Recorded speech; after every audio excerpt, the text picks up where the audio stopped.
senhoras acadêmicas, senhores acadêmicos, senhoras e senhores, amigos que nos acompanham pelo site da Academia, deveria estar aqui, na coordenação deste ciclo, o acadêmico Carlos Nejar. No entanto, não pôde estar, porque hoje está em Vitória, onde recebe uma homenagem e uma comenda oferecida pelo governador do Estado. Então, me cabe, a pedido dele, coordenar os trabalhos dessa conferência que integra, como sabemos, o ciclo A Epopeia Revitalizada. O nosso conferencista de hoje é o professor e meu amigo Anazildo Vasconcelos da Silva, que é doutor em Letras e professor aposentado da Universidade Federal do Rio de Janeiro, professor titular de Literatura Brasileira da Universidade Veiga de Almeida, foi professor visitante nos Estados Unidos, desenvolveu na UFRJ, durante os 30 anos de ensino nos cursos de graduação e pós-graduação da Faculdade de Letras, um projeto de pesquisa na área de semiologia sobre a criação e os gêneros literários, de que resultaram as semiotizações literárias do discurso, a ficcional, a lírica, a épica, a ensaística e a retórica, que, reunidas, compõem uma semiótica literária. A semiotização épica do discurso, entre aspas, publicado em artigo em 1980 e em livro em 1984, Teoria Épica do Discurso, que resgata a perspectiva crítico-evolutiva da época ocidental de Homero ao pós-modernismo, divulgado em cursos de pós-graduação de universidades do Brasil e do exterior, em congressos nacionais e internacionais, foi o suporte teórico que possibilitou o resgate crítico da epopeia. Um outro texto, A Formação Épica da Literatura Brasileira, publicada 7 anos depois, 1987, é a primeira obra que formula o percurso da épica brasileira no processo de formação da literatura brasileira, das origens ao pós-modernismo, e serviu de suporte teórico para dezenas de dissertações e teses na Universidade Federal do Rio de Janeiro e em outras universidades brasileiras e estrangeiras. Dentre suas várias publicações, destacam-se os livros A Poética de Chico Buarque, Lírica Modernista e Percurso Literário Brasileiro, Semiotização Literária do Discurso, Formação Épica da Literatura Brasileira, A Lírica Brasileira no Século XX. E artigos como Referenciação Poética e Contextualização Narrativa, publicado na Revista da Universidade Veiga de Almeida, O Protesto da Canção, publicado em Chico Buarque no Brasil, e A Lírica Interditada, Representações do Social na Poesia de Chico Buarque. Na poesia de Chico Buarque. Publicou. Parece que esse volume aqui foi publicado na Revista Ibero-Americana, é isso? Tá certo. Ninguém mais indicado para nos falar hoje de épicos brasileiros da contemporaneidade. Com a palavra, o professor Anazildo Vasconcelos da Silva, que, por motivos colunáveis, pediu para falar na tribuna.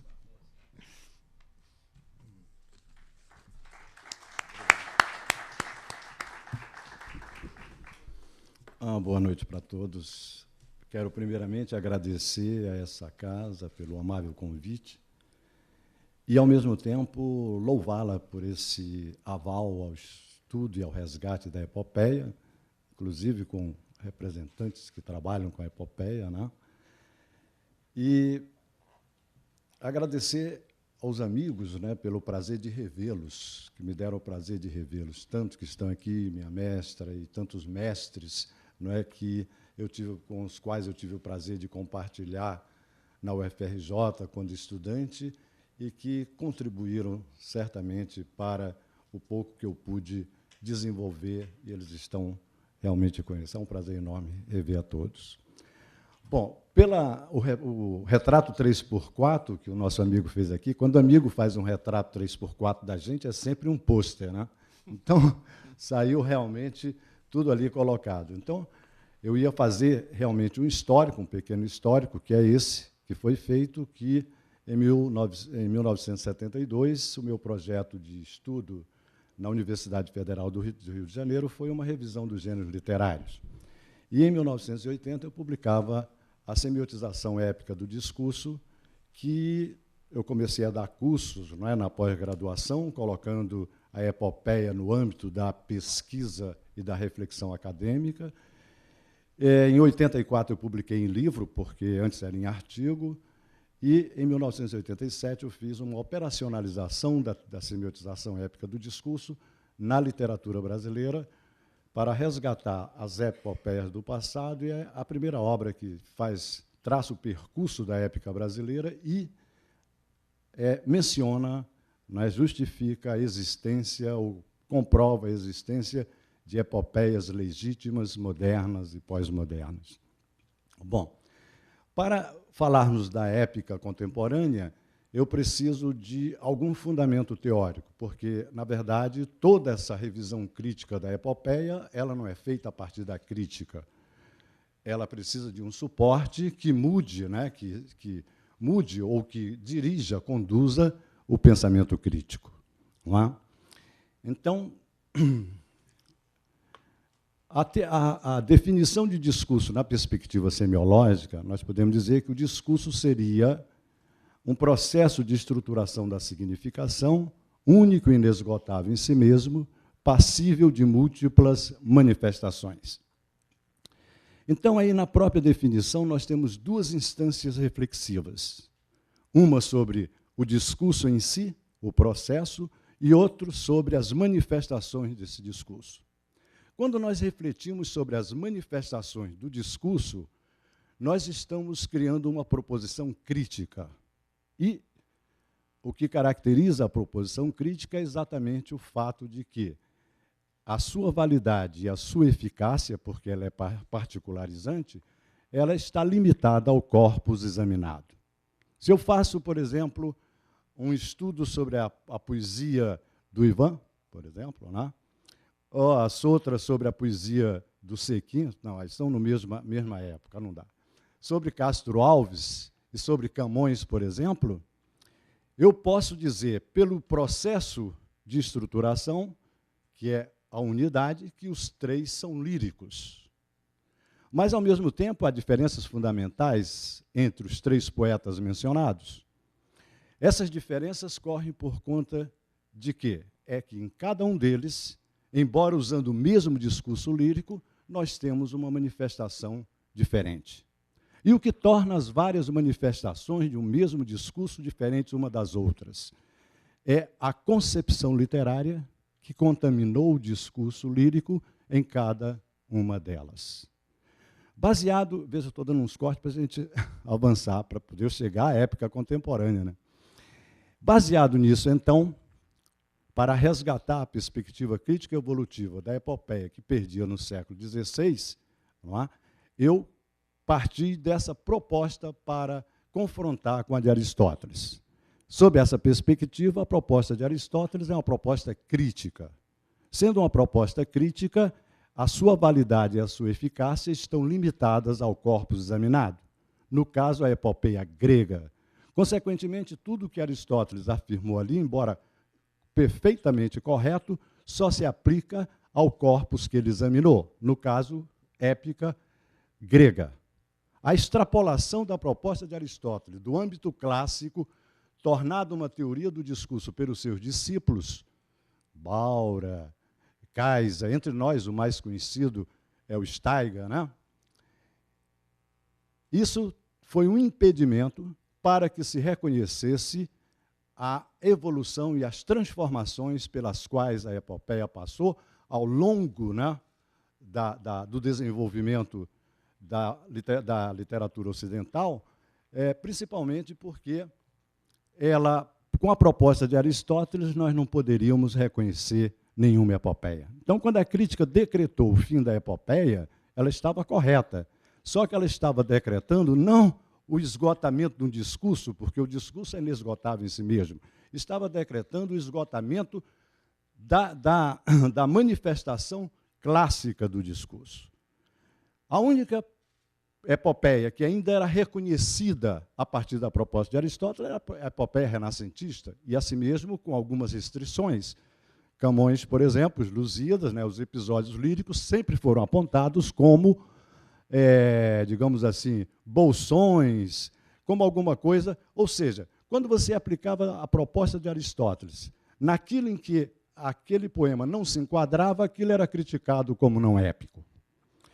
Ora, baseado nisso, então, eu tracei os modelos épicos, ou seja, caracterizei as várias manifestações do discurso épico, levando em conta a concepção literária que determina a evolução das formas artísticas. Então, o modelo épico clássico, veja, o clássico já estava praticamente traçado desde Aristóteles, o renascentista também, com um número de estudos sobre Camões, isso no caso da nossa língua, né? Estou restringindo para a nossa língua. Então, o que eu fiz foi apenas uma sustentação teórica. Por exemplo, os famosos bolsões criticados, né, dos episódios líricos, eles desempenham uma função épica importante, a mesma da grandiloquência na épica clássica, que é para fazer a passagem, não é, do herói e do relato para o plano maravilhoso. Então, por exemplo, na Ilíada, quando aquela batalha em torno do cadáver de Pátroclo, e naquele momento os cavalos de Aquiles, que ele tinha emprestado para o passo, choram, e Zeus lá do Olimpo se comove e diz, não sei por que, num momento de fraqueza, eu doei essas criaturas sensíveis, né, ao Aquiles. Nesse momento, aquele relato, a grandiloquência, aquilo projeta-se no maravilhoso, concedendo, portanto, a transfiguração épica. Nos Lusíadas, a viagem de Camões é uma viagem tranquila pelo mar. Não há propriamente as cenas de guerra. E Camões, então, criou os episódios líricos que fazem a mesma coisa. Quando, por exemplo, o Vasco da Gama vem narrando, porém já 5 sóis eram passados, isso é homenagem a ela, que dali nos partíramos cortando os mares num cadante navegado, prosperamente os ventos assoprando, quando uma noite, estando na cortadora proa vigiando, eis que uma nuvem que os ares escurece, sobre nossas cabeças aparece. Tão temerosa vinha e carregada, que pôs nos corações um grande medo. Bramindo o negro mar de longe brada, como se dessem em vão em algum rochedo. Ó potestade, disse sublimado, que ameaça divina ou que segredo este clima e este mar nos apresenta, que mor cousa parece que tormenta. Não acabava quando uma figura se nos mostra no ar, robusta e válida, de grandíssima e disforme estatura. Tão grande era de membros que bem posso certificar-te que este era o segundo de Rhodes, estranhíssimo colosso, que um dos 7 milagres foi do mundo. Então, alçado, lhe disse eu, quem és tu, que este corpo, por certo, nos tem maravilhado? E ele, a boca negra e os olhos retorcendo, respondeu com voz pesada e amara, como quem da pergunta lhe pesara.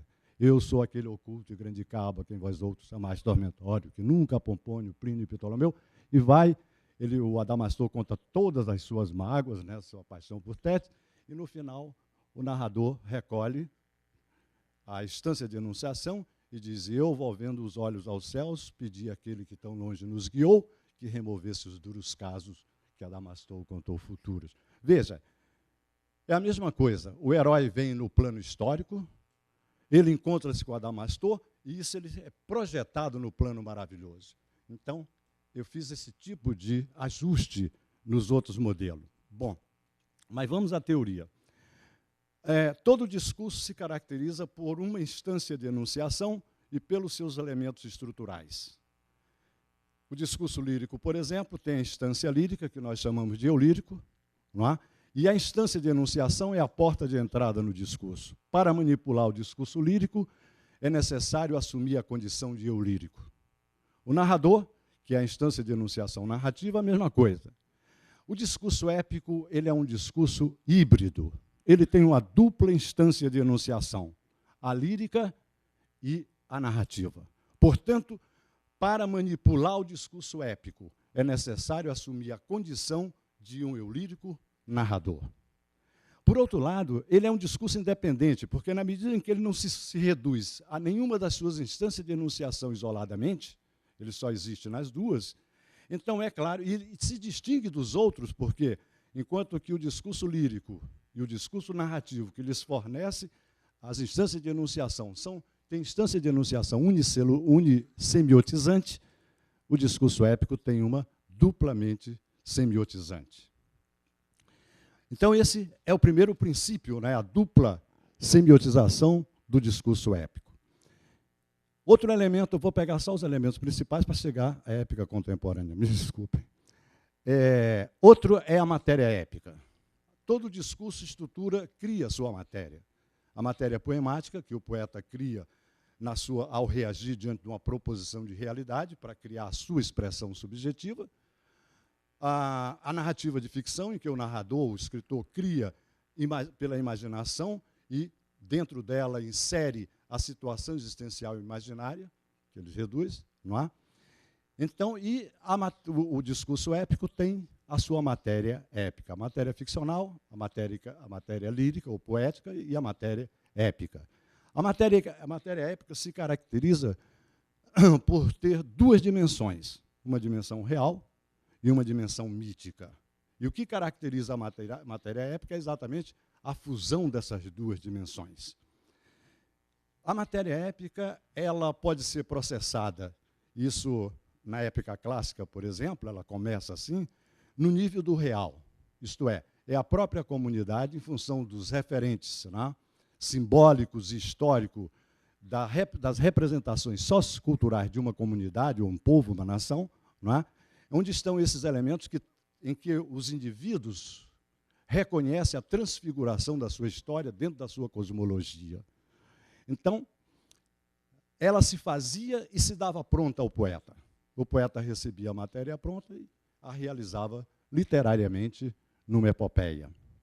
Mas, à medida em que a intervenção poética na elaboração da matéria épica vai se desenvolvendo, nós vamos chegar até um ponto em que a matéria épica passa a ser elaborada literariamente.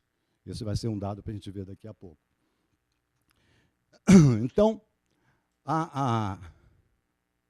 por exemplo, um fato histórico ocorria pela sua grandiosidade, ultrapassando o nível do real, quer dizer, a capacidade de compreensão do homem da sua época, ele desencadeava ou gerava uma aderência mística, com o passar do tempo ela se fundia ao fato e nós tínhamos uma matéria épica.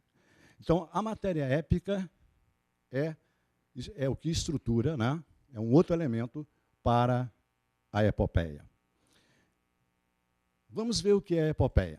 Então, a epopeia, posso definir a epopeia como sendo uma realização literária específica de uma matéria épica. Então, a matéria épica preexiste a epopeia, mas a matéria épica em si não caracteriza uma epopeia, mesmo porque ela pode ser realizada liricamente, dramaticamente, até ficcionalmente. Então, ela não caracteriza. Para ser uma epopeia, é necessário que essa matéria épica seja realizada observando a dupla instância de enunciação e outros elementos que nós vamos ver agora. Veja, estruturando uma matéria épica, a epopeia tem 3 planos estruturais. Um plano histórico, em que se manifesta a dimensão real da matéria épica, um plano maravilhoso, em que se manifesta a dimensão mítica da matéria épica, e um plano literário, que é aquele que faz, quer dizer, é a intervenção poética para selecionar os elementos e construir a estrutura do seu poema. Esse plano literário, na épica clássica, ele é muito sutil, ele está quase que restrito às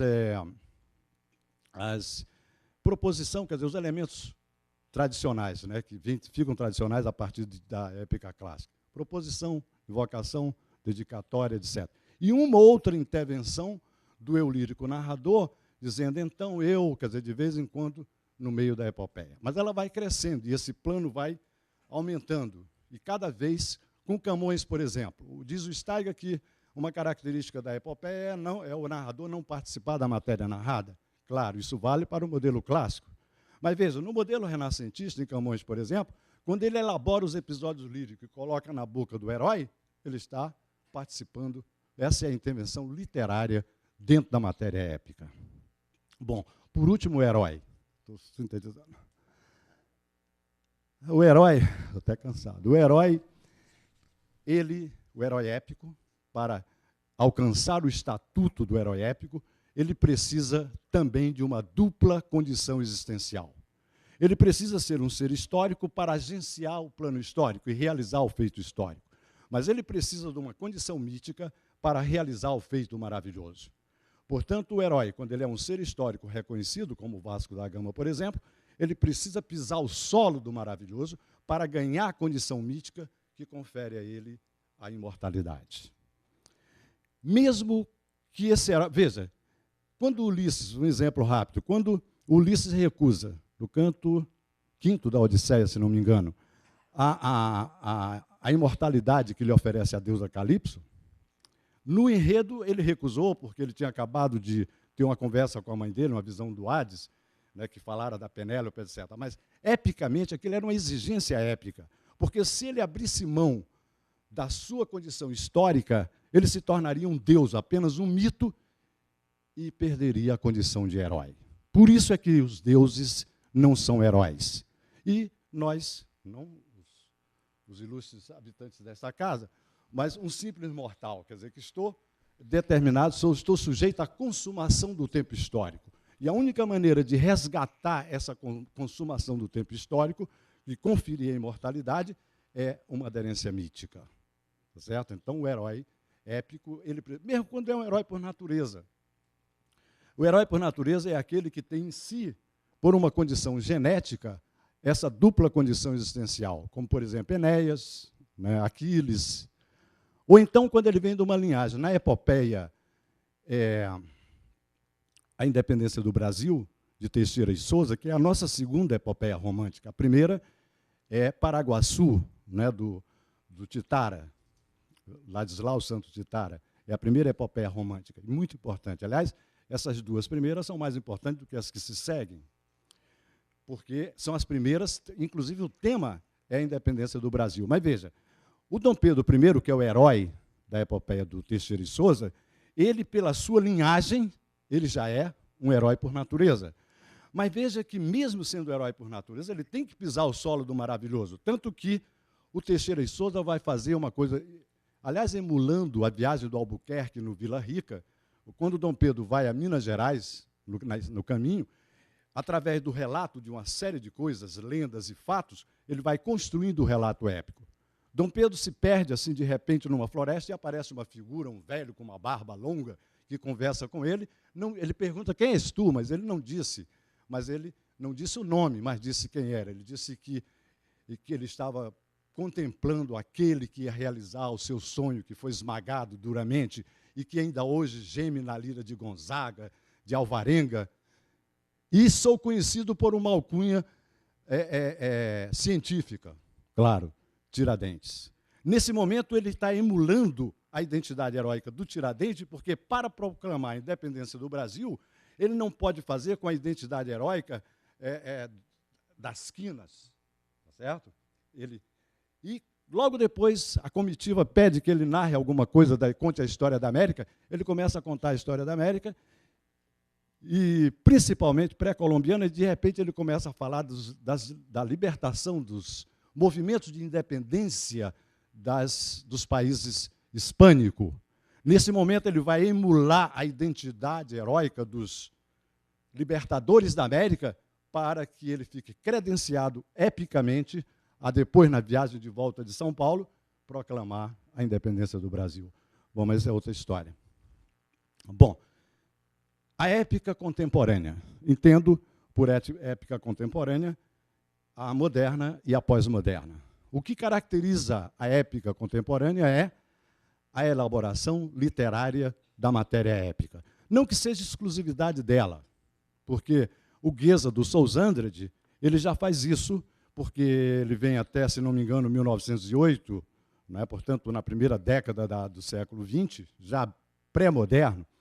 Ele pega a estrutura do Goethe, portanto, a estrutura mítica, e usa a estrutura, na concepção de Jung, como um arquétipo para a representação histórica. Então, ele usa a estrutura mítica do Goethe, que é um mito pré-colombiano, para a representação da história da colonização dos povos americanos. Então, já é uma formação literária.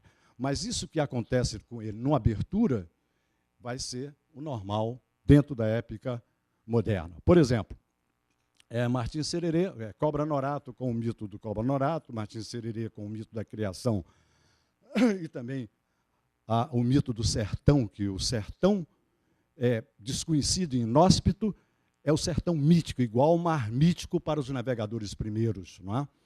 Então, mas ele vai usar o mito como forma de representação da história, da colonização e da expansão do Brasil.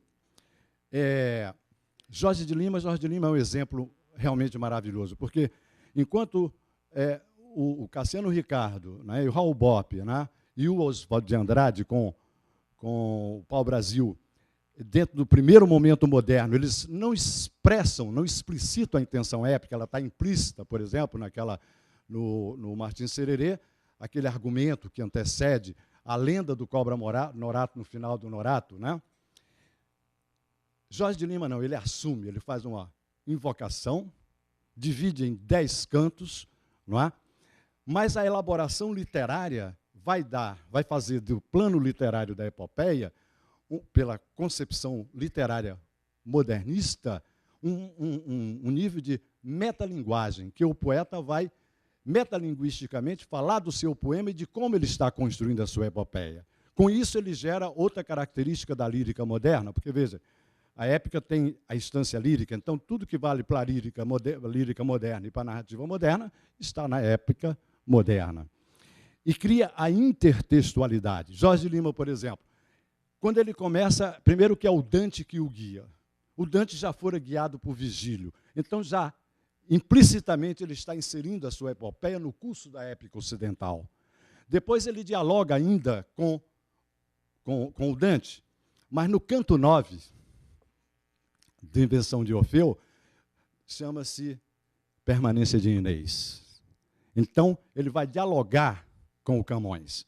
O Camões diz, se não me engano, a mestra me corrija, estavas linda, Inês, posta em sossego, colhendo os doces frutos de mondego, que a felicidade não deixa durar muito. O Jorge de Lima começa dizendo, estavas linda, Inês, nunca posta em sossego, por isso retornas nesse meu canto. E por aí vai, nesse diálogo, que é próprio da lírica moderna, Manuel Bandeira no Satélite, né,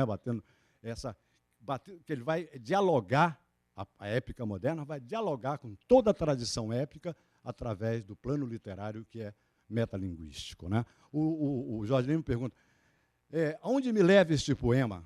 Heróis? Quantos heróis há nesse poema? Quer dizer, exatamente. E a ilha, o mar que beira a ilha, é exatamente o acesso à ilha, é só pela poesia. Não é? Bom, vamos passar, já estou quase consumindo o meu tempo todo. O pós-moderno é semelhante. Não é? Só que, ao invés de pegar uma estrutura mítica como forma de representação histórica, o poeta pós-moderno é muito mais livre, porque o que caracteriza a poesia pós-moderna é não a intertextualidade, mas a intratextualidade. Quer dizer, quando há uma referência na poética ou na épica moderna, é para dialogar, há o diálogo entre duas obras ou duas poéticas, etc. No pós-moderno, não. Os elementos são integrados apenas como significante ou como recursos poéticos para construir um novo objeto poético. Então, só o crítico é que pode, analisando aquilo, dizer, bom, isso aqui é de fulano, isso aqui é de Beltrano, e fazer a intertextualidade. Não é? Então, o poeta pós-moderno ele vai no seio das representações socioculturais da comunidade, ou de uma nação, para recolher o epos. O epos são os referenciais históricos e simbólicos, não é? Da cosmologia daquela comunidade, nos quais os indivíduos se reconhecem a transfiguração da sua história e o seu destino histórico. Então, ele vai usar não uma aderência mística, não um fato histórico, mas ele vai colher esses elementos, não é? E vai fundi-los para construir a sua matéria épica. Então, o herói pós-moderno, ele é um herói relacional. Marcos Acioli, por exemplo, em Latinoamérica, bom, eu devia citar o Marcos Accioli com o Sísifo, porque o Sísifo é a que faz a passagem do modelo épico do moderno para o pós-moderno. Ele pega o mito do Sísifo, mas depois ele faz um preenchimento em que o Sísifo é o poeta, a pedra é o poema, a montanha é o leito da vida. Então, ele já faz essa passagem. Mas, em Latinoamérica, a proposição, por exemplo, ela tem 3 estágios. Primeiro, ele diz assim, o que eu vim dizer, né, que é a proposta daquele momento, o que os vates disseram e o que irei dizer por muitos. Então, veja, essa é a técnica pós-moderna. Superpõe esses vários elementos, eles interrelacionados constroem uma proposição que é maior do que a soma dessas que estão colocadas. A mesma coisa o herói. O herói também é relacional.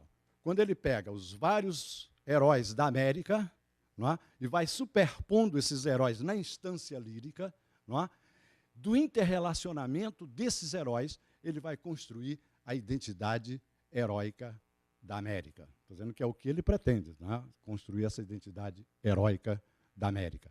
Mas uma outra coisa importante do herói pós-moderno é que, com essa superposição, os heróis sendo colocados na instância lírica, como faz a Neide Arcanjo também nas Marinhas, né? O que acontece é que, de repente, o eu lírico, ou seja, o bardo, ele integra a identidade heróica. Por isso é que o poeta pós-moderno fala em primeira pessoa e coloca a sua vida. O que também não é novo, porque o Sousa Andrade, né, para dar a condição, veja, o Goethe era um mito. Para agir no plano histórico, ele precisava de uma condição histórica. O Sousa Andrade deu a ele o quê? A sua identidade. Quando ele vem, entra pela Amazônia, ele vai para a fazenda, aquela fazenda é a do Sousa Andrade e por aí afora. E todas as viagens são dele. Então, os épicos da contemporaneidade são muitos. Não é? Na formação épica da literatura, eu coloquei, além do Sísifo, né? Eu coloquei a grande fala do Índio Guarani, coloquei o táxi do nosso amigo Adriano, né? Coloquei Sociologia Goiana, né, do Gilberto. Em suma, esses são o clássico. Mas o que, dentro do tempo que eu tinha, eu não podia falar delas sem esse suporte. Então, eu quis apenas colocar a perspectiva teórica desse resgate, dizer como que ela se caracteriza. A epopeia, portanto, contemporânea, ela se sustenta. Veja, o herói pós-moderno ele tem a dupla condição existencial, a matéria épica tem a dupla condição amítica e histórica, porque a realização, o centramento da epopeia, a epopeia clássica centra o relato na dimensão real. Portanto, a epopeia estrutura-se do histórico para o maravilhoso. A epopeia, dentro da retórica romântica, né, que é Idade Média, Barroco, Romantismo e Simbolismo. Aliás,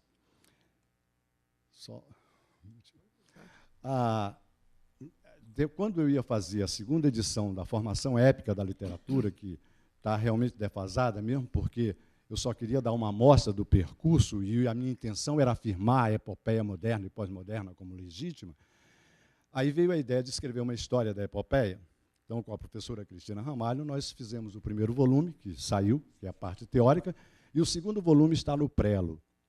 Esse segundo volume vem até o simbolismo. A última obra que está analisada é exatamente a tragédia épica, né, do Francisco Mangabeira, que é um raríssimo exemplo de epopeia simbolista. Aliás, a literatura brasileira é formidável.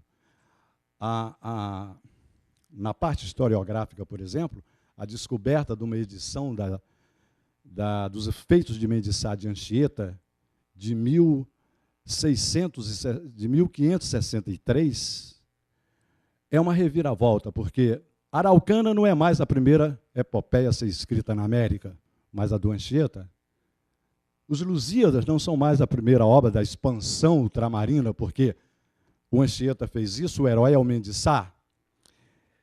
A epopeia dele é anterior a todas elas, é anterior a Jerusalém Libertada, é anterior à Rainha das Fadas do Spence, a Franciade do Ronsard, é anterior a todas elas. Então, é uma coisa, a literatura brasileira tem uma epopeia, e é engraçado, porque se você pegar o Anchieta, né, o que ele fez, e faço lá isso, com essas outras renascentistas, que é anterior, elas vão usar os mesmos recursos que ele, inclusive a restauração, não é, do maravilhoso cristão, a intercessão dos intercessores, não mais os mitológicos, mas os cristãos, e até, por exemplo, quando o anjo Gabriel aparece para o Godofredo, né, lá na Jerusalém libertada, e o anjo mostra para o Godofredo uma legião de espíritos que estão lutando com ele, ou quando o próprio anjo, numa armadura, se põe na frente do Raimundo e recebe a coisa, diz, vamos ter em Anchieta. Então, isso é uma reviravolta. Então, a literatura brasileira ela tem uma epopeia renascentista legítima. Tem o problema do latim, que eu discuto lá. E tem uma epopeia parnasiana, da pena imortal de Olavo Bilac, realmente com o epos do sertão, não é? E tem uma epopeia que é realmente uma preciosidade, que é sobre Canudos, que ele menciona, a tragédia épica de Francisco Mangabeira. E durante todos os períodos, a literatura brasileira tem várias epopeias, e elas vão emulando uma a outra, né? Trazendo, ao mesmo tempo em que faz uma emulação dos conceitos épicos, da tradição épica, elas vão emulando, um recebendo do outro, como Machado diz, que um vai passando para o outro, né? E construindo, portanto, um percurso de uma épica brasileira riquíssima. Muito obrigado. Desculpe aí a...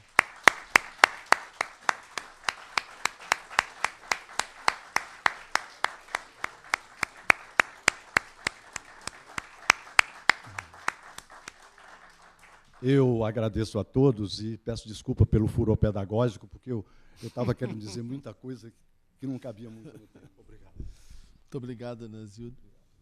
Furor à parte, a exposição de Anazildo aliou densidade, objetividade, clareza e entusiasmo épico. Nos motivou com um discurso com a marca didática do professor. Esses aspectos são muito confortáveis, porque dispensa o coordenador de qualquer síntese ou resumo.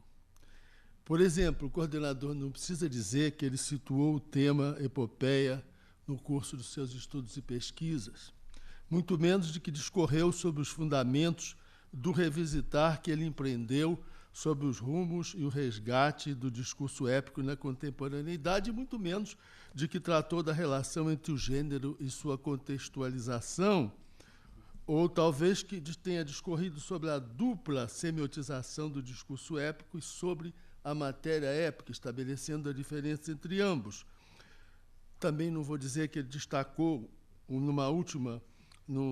nessa última matéria épica a fusão dos elementos históricos e míticos, né, como ponto de partida para explicitar os planos da matéria épica, com o destaque para o plano literário, que acabou sendo o ponto fundamental da caracterização de suas considerações sobre a natureza do herói. Também é desnecessário lembrar que ele destacou a elaboração literária como característica fundamental do gênero na modernidade, e trouxe, nesse caso, exemplos como Cassiano e Jorge de Lima.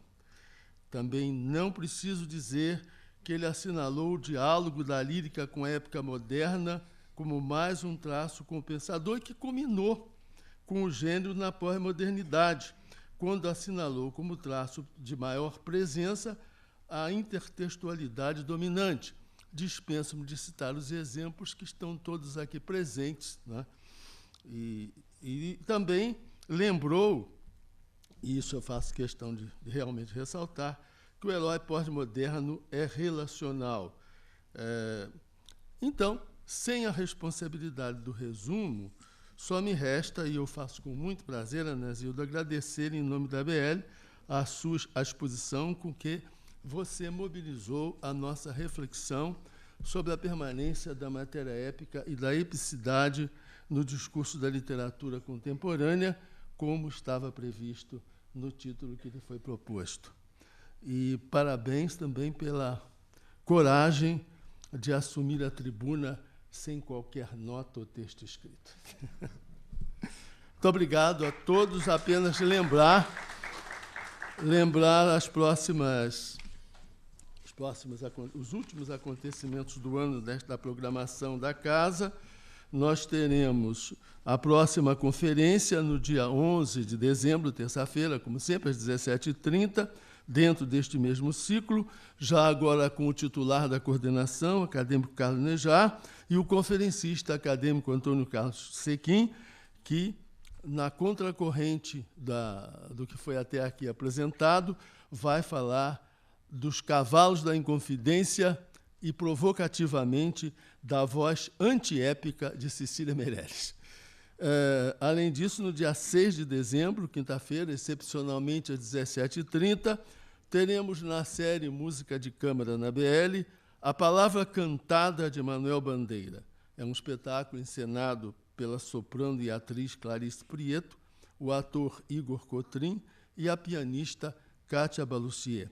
Trata-se de um espetáculo feito de poemas musicados por diversos compositores. Muito obrigado a todos pela atenção e até a próxima sessão.